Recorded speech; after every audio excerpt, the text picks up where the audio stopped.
বুটের ডালের এই ধরনের রেসিপি কার মা তোমাদের বাসায় তৈরি করে খাওয়াইছে অবশ্যই ভিডিওটা দেখে কমেন্ট করবা। আমি যে ভিডিওটা দিচ্ছি, আমি যে রেসিপিটা দিচ্ছি এটা কিন্তু একদমই ইউনিক। সো আগে ভিডিওটা দেখবা, তারপরে কমেন্ট করবা যে আসলেই তোমার আম্মার ছোটবেলা বা এখনো তোমাদেরকে বাসায় করে এই রেসিপিটা খাওয়ায় কিনা। ঠিক আছে, এই রেসিপিটা কিন্তু একদমই আলাদা। ওই যে বুটের ডাল যে সিদ্ধ করে যে ভেজে খাও এটা কিন্তু না, এটা একদমই আলাদা। এই জন্য তোমাদের ভিডিওটা দেখতে হবে। আর এই রেসিপিটা তৈরি করার জন্য আম্মু এখানে একটু জিরা আর কয়েকটা কাঁচামরিচ, একটু আদা এখানে বেটে নিচ্ছে। আর রসুন বাটা আমাদের আলাদাভাবে আছে, এই জন্য এখানে আলাদাভাবে বেটে নিল না। তো দেখো এই যে ডালগুলো বাটা হয়ে গেছে, ডালগুলো বাটার পর এখানে একটু লবণ আর একটু হলুদ দিয়ে, শুধুমাত্র লবণ হলুদ দিয়ে এটাকে খুব সুন্দর করে আম্মু এটাকে মাখাই চাকাই নিতেছে। খুব ভালো করে একটু মাখাই নিতে হবে যেন লবণ হলুদটা ভালো করে আর কি এটার সাথে মিক্সড হয়। তো এটা মাখানোর পরে এই যে এবার কিন্তু এটাকে মুইঠা মুইঠা করতেছে। ঠিক আছে, দেখো মুইঠা পিঠা যেভাবে বানায় সেভাবে হচ্ছে যে আলতো হাতে মুঠো মুঠো করতে হবে। আর বাটার সময় অবশ্যই খেয়াল রাখতে হবে যেন খুব বেশি পরিমাণ পানি না থাকে। তো এটা মোটামুটি করার পরে দেখো চুলায় একটু পানি গরম করে দিয়েছিল আগে থেকে। পানিটা কিন্তু ফুটতে দেওয়া যাবে না যে ফুটার পরে দিবা এমন না, অবশ্যই হচ্ছে যে পানিটা হালকা গরম করা অবস্থায় দিয়েছিল আম্মু। তো দেওয়ার পরে এই যে ডাল বাটাগুলো যেগুলো বাড়ছিল ওইগুলো দিয়ে 5 থেকে 7 মিনিটের মতো এটা একটা সিদ্ধ করে নিয়েছে আর কি, বোলাপ উঠে নিয়েছে। তো এইটা সিদ্ধ করে নেওয়ার পরে যে ওই হাঁড়িতে যে ডালগুলো ছিল ওগুলো কিন্তু নষ্ট যাবে না, ওগুলো ফেলতেও হবে না, ওগুলো দেখো পরবর্তীতে কাজে লাগবে। এদিকে আরেকটা কড়াইতে সামান্য একটু লবণ হলুদ দিয়ে কয়টা আলু ভেজে নিল, আলুগুলো খুব সুন্দর করে ভেজে ভেজে উঠাচ্ছিল। আর এই যে মুঠা যে পিঠাগুলো মানে সরি মুঠা যে ডালের যে ইয়াগুলো হলো পিঠাগুলো সেইগুলোকে এখন আবার সুন্দর করে পিস পিস করে কেটে নিচ্ছে। তো এই রেসিপিটা দেখার পর তোমরা বলতে হবে যে আসলে এইভাবে কি তোমার আম্মা করে খাওয়াইছে নাকি ডাল বাটা ভাইজা ডাইরেক্ট বড়া বানিয়ে রান্না করে খাওয়াইছে, অবশ্যই বলবা।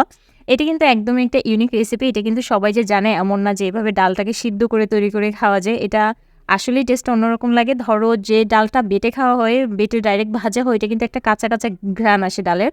এইভাবে সিদ্ধ করলে কিন্তু আর কাঁচা কাঁচা ঘ্রাণটা আসে না। তো আমার এদিকে আলু ভাজিটা হয়ে গেছিলো আম্মুর। আলু ভাজিটা হওয়ার পর সেখানে এবার হচ্ছে যে ডালগুলো কেটে কেটে রাখছি সেই ডালগুলোকে এবার হালকা একটা ভাজা দিয়ে নেবে। আমরা কিন্তু ডাইরেক্টলি আর কি ডালটা ভেজে এইভাবে রান্না করে অনেক সময় এর আগে। আজকে একটু ইউনিকভাবে আম্মু এই রেসিপিটা করলো, আমার কাছে খুবই ভালো লাগছে রান্নাটা। আর এই ডাল বড়াটা খেতে কিন্তু এই যে কাঁচা চায়ের ঘ্রাণটা এটা আসে না। তো ডাল বড়া যখনই করে আমি কিন্তু অর্ধেক অলরেডি খেয়ে ফেলি, ভাজা অবস্থায় আলু ভাজিও খেয়ে ফেলি, ডাল বড়াও খেয়ে ফেলি। এটা হচ্ছে মায়ের বাসায় থাকার একটা শান্তি। ঠিক আছে, মায়ের বাসায় থাকলে যা ইচ্ছা তাই করা যায়, শ্বশুরবাড়ি যেয়ে কিন্তু এভাবে খাওয়া যায় না। তো যাই হোক, এখানে আছে যে একটু কলিজা ছিল কয়েক পিস, এটা হচ্ছে অপশনাল, তোমরা চাইলে কলিজা দিতেও পারো অথবা এমনি সুন্দর রান্না করতে পারো, অথবা চিকেন দিয়ে রান্না করতে পারো, চিংড়ি মাছ দিয়ে রান্না করতে পারো, অথবা এমনি শুধু আলু আর ওই ডালটাই রান্না করা যায়। কিন্তু আমরা বললাম যে আম্মু কটা কলিজা আছে, সেই কলিজাগুলোকে দিয়ে দাও। পরে আম্মু এখানে যে কলিজাগুলোকে একটু হলুদ লবণ আর একটু রসুন বাটাটা দিয়ে একটু মাখাই জায়গা নিয়ে এখানে একটু হালকাভাবে ভাইজা টাইজে উঠাই নিল। ওই এককে হালকা ভাজা দিয়ে উঠাইছে, উঠানোর পরে চুলা একটু কড়াইতে আবার পেঁয়াজ দিয়ে দিল। পেঁয়াজ দেওয়ার পর তার ভিতর দিয়ে দিল হচ্ছে যে মশলাটা বাটছিল সেই মশলাটা। তো মশলা বাটা দিল, 2টা তেজপাতা দিল, একটু হলুদ লবণ আর কি যা ঘরোয়া মশলাপাতি থাকে, ধইনা গুঁড়ো টুড়ো দিয়ে এই মশলাটাকে খুব সুন্দর করে কষাই নিল। এবার ওই যে সিদ্ধ করা যে ডালের যে পানিটা ছিল সেই পানিটাকে দিয়ে কিন্তু আজকে আমরা মশলা কষাবো, ঝোলের পানি দেবো, সব কিছুই দেবো।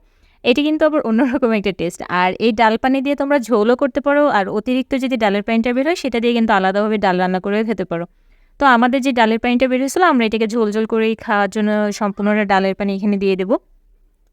তো এইটা এই যে কষানোর পরে খুব সুন্দর করে কষানো হয়ে গেছে, সেই পর্যায়ে হচ্ছে আম্মু যে ডালের পানিটা ছিল সম্পূর্ণ ওই ডালের পানি দিল। এখানে আর এক্সট্রা কোনো পানি দেওয়ার দরকার হলো না। তারপর উঠানোর আগে সামান্য 2 চামচ ঘি দিয়ে খুব সুন্দর একটা ফ্লেভার আসার জন্য উঠাই নিল। এই যে দেখো রেসিপিটা কিন্তু একদম ইউনিক আর অনেক বেশি টেস্টি, অনেক বেশি ইয়াম্মি ছিল। আর এই কলিজাগুলো দেওয়ার জন্য কিন্তু আরও বেশি টেস্ট বেড়ে গেছে। তোমরা চাইলে এখানে অন্য কিছু অ্যাড করতে পারো, কিন্তু আমরা এই যেখানে কলিজাটা দিয়ে খেলাম, আমাদের কাছে খুবই ভালো লাগছে। তো আমি যে ডেকোরেশন যে সামান্য একটু ধনিয়া পাতা দিলাম যাতে দেখতে খুব সুন্দর লাগে। তো এই যে ফাইনাল রেসিপিটা দেখো। আর এইভাবে কে কে রেসিপি খেয়েছো, কার কার বাসায় আম্মা জান এভাবে বানাই দিছে, অবশ্যই কমেন্টে জানাবো। আর সবাই ভালো থাকবে।